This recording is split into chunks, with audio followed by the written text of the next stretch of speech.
Coucou tout le monde, je suis contente de vous retrouver dans une nouvelle vidéo. Donc voici la suite de ma petite série sur les pop-it. Donc ici, je vais faire un ongle avec des pop-it à ongles entiers en forme d'amande. Donc là, c'est vraiment des petits pop-it et vous pouvez faire la forme amande ou bien des coffins avec. Donc, je choisis bien ma taille.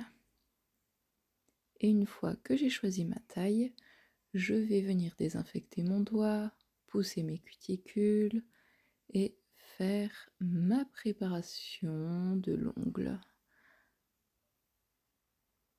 avec ma macro manucure.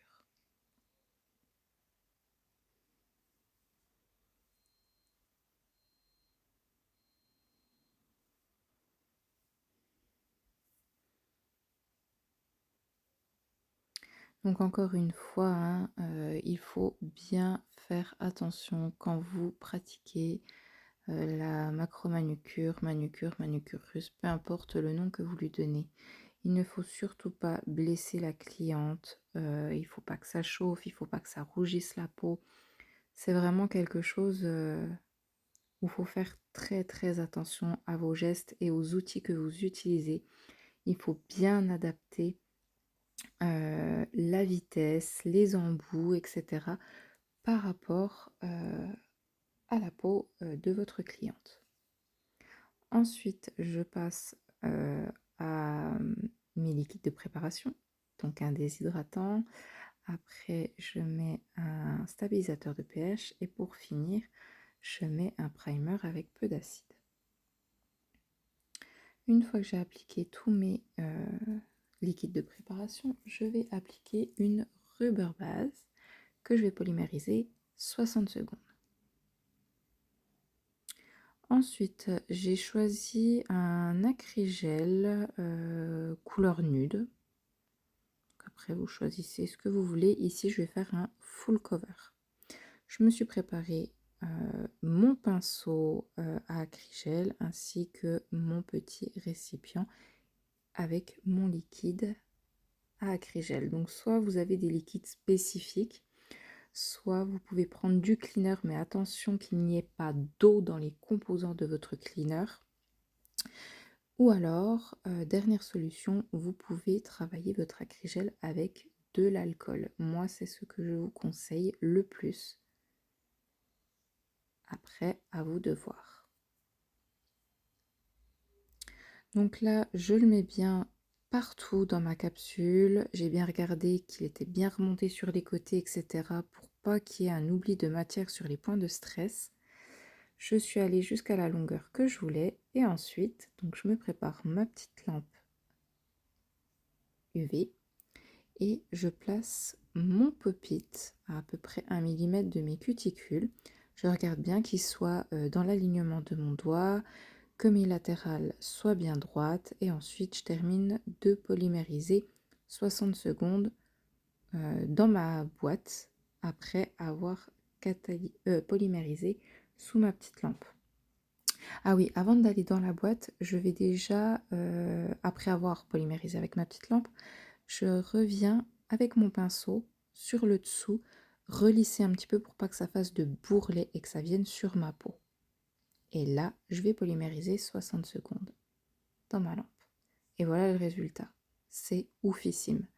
Je crois que dans toutes les techniques que j'ai réalisées, c'est cette technique-là que j'ai préféré faire par rapport à la rapidité pour faire sur clientèle.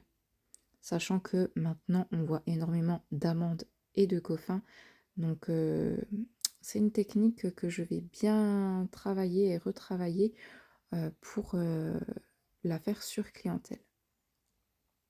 Ensuite, je viens avec un tout petit embout spécial et j'enlève le petit bourrelet apparent au niveau des cuticules et de mes replis latéraux.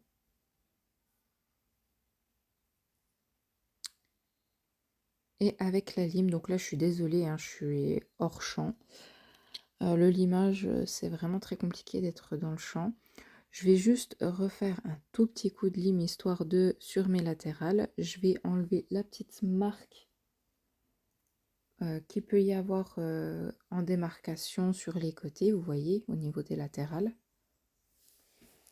Et puis je vais arrondir un peu mon bord libre pour avoir vraiment une belle forme. Et au besoin, retoucher un petit peu l'apex pour l'adoucir un petit peu. Voilà, c'est vraiment tout ce que vous avez à toucher. Vous voyez, j'ai pas touché grand-chose.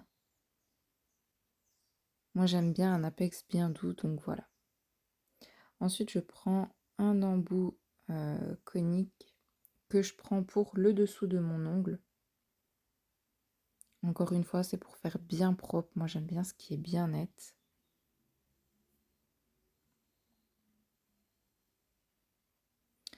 Je vais bien dépoussiérer partout.